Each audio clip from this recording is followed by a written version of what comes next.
میں ان بچوں سے ایک اور نصیحت کروں گا، کسی سے نفرت نہیں کرو، کسی سنی سے نفرت نہیں کرو، کسی ہندو سے نفرت نہیں کرو، کسی عیسائی سے نفرت نہیں کرو۔ نفرت کرنے والا علی کے دروازے کا بندہ نہیں ہے۔ پیار بانٹنے والا، محبتیں بانٹو، اچھائیاں دیکھو، مثبت چیزیں دیکھو۔ بھائی بریلوی بھائیوں میں اچھائیاں بھی تو ہیں، دیوبندی بھائیوں میں اچھائیاں بھی تو ہیں، میں ان سے کہتا ہوں شیعوں میں کوئی اچھائی بھی تو ہوگی، تم اچھائیاں دیکھو، برائیاں نہیں دیکھو۔ ایک نبی نے اپنے حواریوں سے، یعنی اپنے امتیوں کے، کوئی امت میں سے کچھ لوگوں سے ایک کتے کی طرف اشارہ کر کے کہا اس میں کوئی اچھی چیز نظر آ رہی ہے؟ اس کے اندر کیڑے اٹھ رہے تھے، وہ جو ہے وہ زخمی تھا، اس کی بہت بری حالت تھی، تو سب نے کہا نہیں جی کوئی چیز اچھی نظر نہیں آ رہی ہے۔ حضرت فرمایا تمہیں اس کے چمکتے ہوئے دانت نظر نہیں آ رہے؟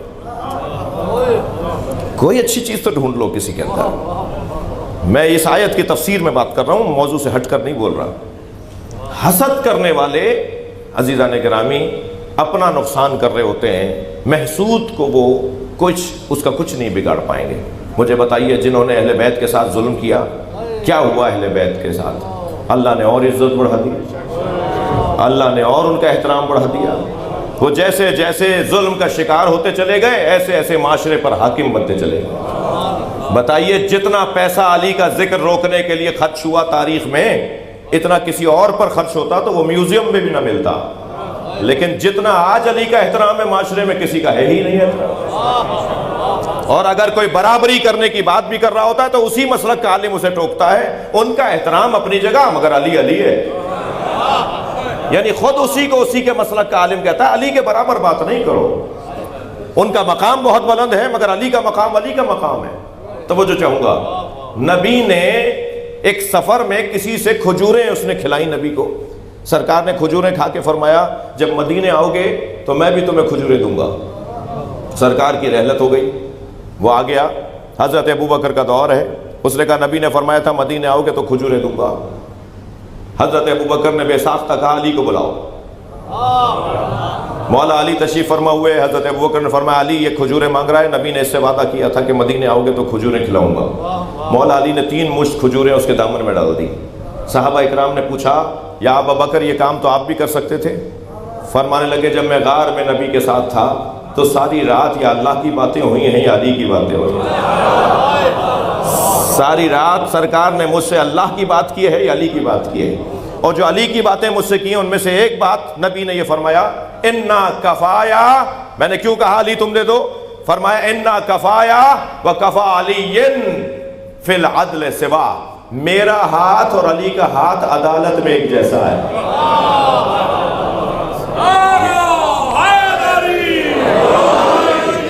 عزیزو حسد، خبردار بچوں سے عرض کر رہا ہوں حسد کسی سے نہیں کرو۔ یہ وہ بیماری ہے جو اہل بیت کے دشمنوں میں پائی جاتی ہے، اہل بیت کے چاہنے والوں میں نہیں ہونی چاہیے۔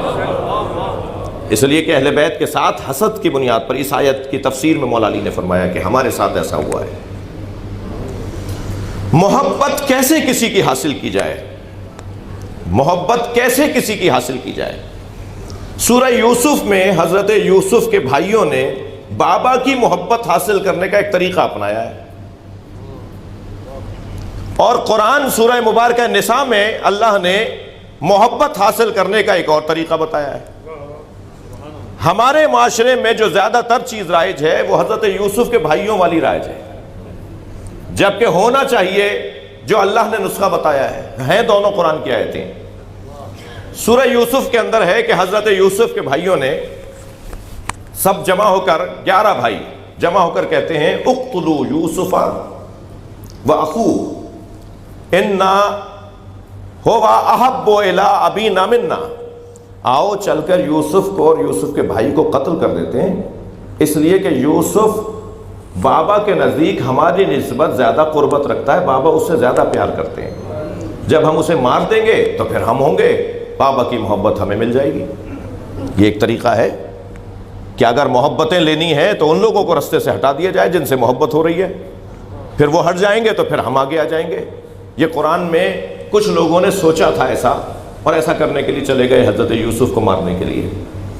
یعنی کسی کو ہٹا کر کسی کی جگہ، کسی کو اس کی جگہ سے ہٹا کر خود بیٹھنے سے اگر کوئی یہ سمجھے کہ میں اسے ہٹا کر خود بیٹھوں گا تو مجھے وہ مقام مل جائے گا، اس کی قرآن نے مذمت کی ہے۔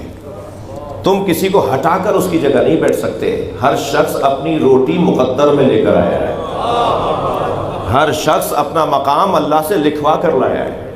کوئی کسی کی روٹی نہیں کھاتا، کوئی کسی کی جگہ نہیں جاتا۔ یہ ایک طریقہ، قرآنی طریقہ قرآن میں بیان ہوا، قرآنی تو نہیں لیکن قرآن میں بیان ہوا ہے، اور ایک طریقہ اللہ نے بیان کیا ہے، اور وہ طریقہ کیا ہے؟ ان الذین آمنوا وعملوا الصالحات، تم ایمان اپنا پکا کرو اور کردار اپنا مضبوط بناؤ۔ سیجعل لہم الرحمن ودا، تو پھر لوگوں کی محبت ان کے دلوں میں، لوگوں کے دلوں میں تمہاری محبت اللہ ڈالے گا۔ تم اپنا ایمان مضبوط کرو اور تم اپنا کردار مضبوط کرو۔ سیجعل لہم الرحمن ودا، اللہ ان کے دلوں میں تمہاری محبت کو ڈالے گا۔ جب یہ آیت کسی نے مولا کے سامنے تلاوت کر کے پوچھا کہ یہ آیت کس کی شان میں ہے، مولا مسکرائے فرمایا ہم اہل بیت کی شان میں ہیں۔ ہماری محبت لوگوں کے دلوں میں مضبوط کرنے والا اللہ ہے۔ Subscribe now and press the bell icon. Never miss an update.